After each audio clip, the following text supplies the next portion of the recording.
Hello and welcome to this week's episode from Olive Tree Connect. The topic that we're unpacking this week is how to find joy in the journey.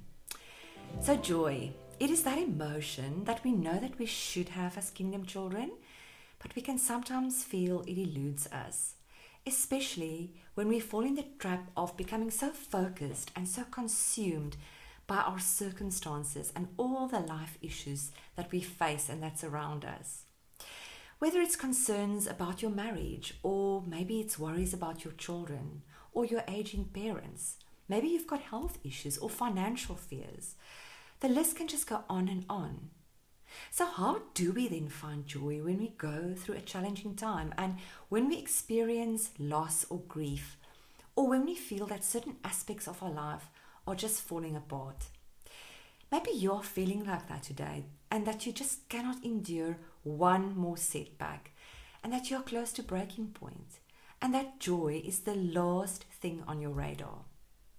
What if I tell you that you can experience joy today despite what your circumstances or your emotions are telling you?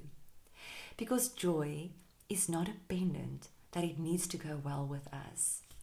Philippians 4 verse 4 says, "Rejoice in the Lord always." I will say it again, rejoice.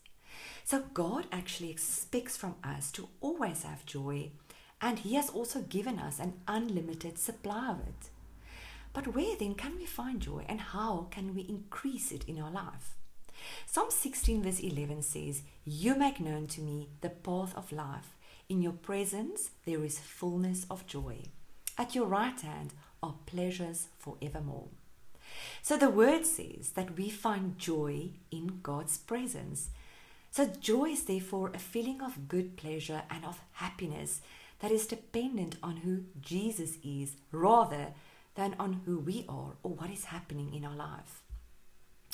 So I would like to give you 3 simple strategies that will contribute to increase joy in your life today. The first one is to regularly go to the author of joy, Jesus, and to spend more time in His presence.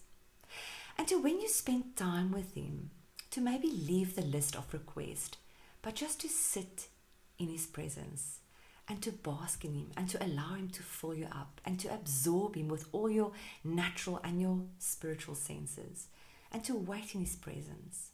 When last did you just wait in His presence? 1 Chronicles 16 verse 27 states, "Splendor and majesty are before Him. Strength and joy are in His dwelling place." So when we access His dwelling place, His presence, and when we spend time with Him, we also have access to the joy that surrounds Him. Strategy number 2 is to pray continually. Philippians 4 verse 6 states, "Don't worry about anything. Instead, pray about everything and tell God what you need and thank Him for all He has done." So every time that you feel that your circumstances wants to overwhelm you and you begin to worry and you feel your levels of joy just gets lower and lower and gets affected, just stop and pray and ask God to take this worry from you and to give you eyes and ears to see and hear from His perspective. After all, His perspective is so much clearer than ours. And when you do this, I will guarantee you will experience that His peace and His joy will just fill you up. And that you can rest in the knowledge that He is in control of your circumstances. Strategy number 3 is to be grateful. 1 Thessalonians 5 verse 16 to 18 states, "Rejoice and pray without ceasing. In everything give thanks, for this is the will of God in Christ Jesus concerning you." So we can still be grateful despite our challenging circumstances. And how do we do that? Well, we can thank Him for what He is teaching us about His character through these circumstances we face. And we can thank Him for that. And we can say to Him, thank you that we are going through that with Him, that we're never alone, that He's got us in the palm of His hands, and that He's a faithful God, and that He's got our backs.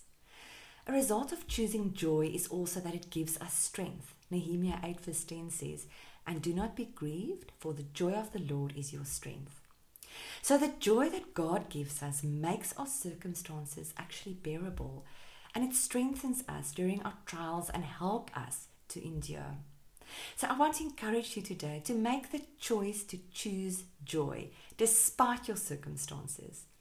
You will stand amazed at how this choice will actually alter your total outlook on life and your perspective, and in the process, it will alter your situation and also your circumstances. If you're interested to hear more, click on the link below to explore more Kingdom online courses. My most recent course is 21 Kingdom Strategies to Overcome the Wound of Divorce. And this course is specifically designed to help women to get healing and be restored after the trauma of divorce. Yes, there is always hope and healing in Jesus.